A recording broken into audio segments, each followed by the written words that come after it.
My name is Cameron Brown, and I'm the director of AIPAC-AIEF in Israel. Israel has now sworn in its 35th government. It marks the end of a 507-day crisis, a political crisis, the longest in the country's history since the first elections were called about a year and a half ago. You may be asking yourself, if now we finally have the first full-fledged government in a year and a half, what has been exactly running the country since then? And the answer is a caretaker government, which is a government of very limited authority and power to make certain decisions, pass budgets, and handle issues.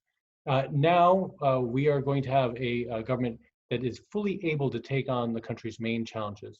Most importantly, of course, the coronavirus and its economic implications. Some notes about this new government. First of all, it is unique in several ways. Most importantly, as we've talked about earlier, that it's what has been called a parity government. And by that, it means, first of all, that throughout the government structure, things are split into two.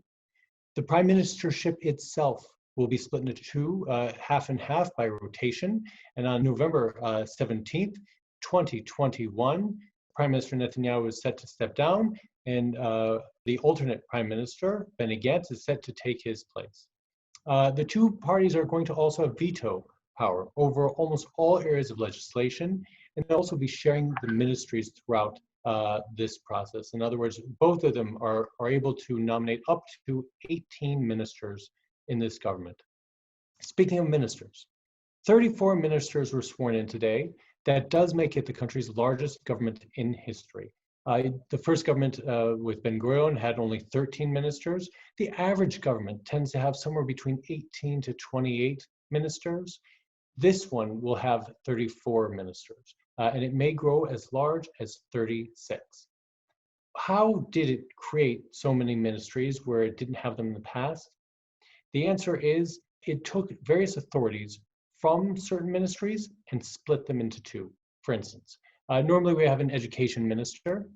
This government took the higher education part of that, in other words, all the universities and colleges, split it off and created a new ministry, the Ministry of Higher Education. So now there'll be a full-time minister just dealing with higher education.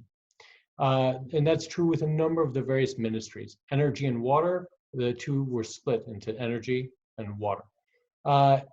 And so, again, historically, while you may have had a large number of ministries, there would have been a type of minister called a minister without portfolio, which generally meant that they didn't have any responsibility for any particular policy area.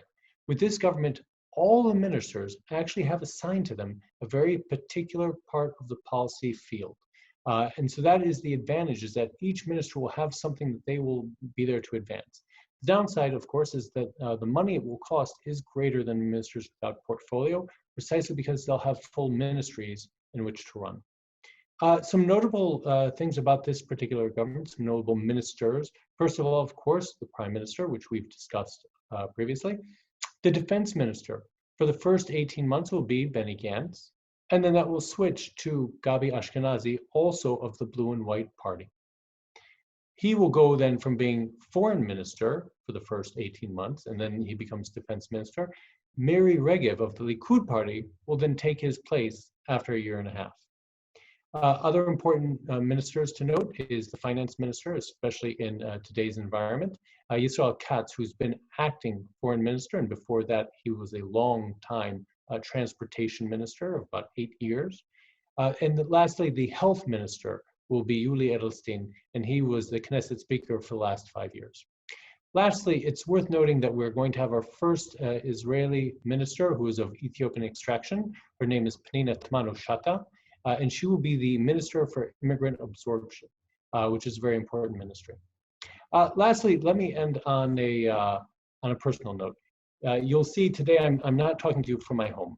I'm actually talking to you from our office, overseeing the beautiful city of Jerusalem. And I think it's an important note that we finally have the opportunity to start coming back into regular life and start doing our business in the way we're accustomed to doing so. The country here is very quickly opening up. The number of new cases each day has been very small, somewhere between only 10 to 20 new cases a day. And as a result, on Monday, the entire school system will be opening up for the first time. My hope, of course, is that in the United States, you will very quickly come to this place as well, and you'll be able to join us in this post-corona recovery.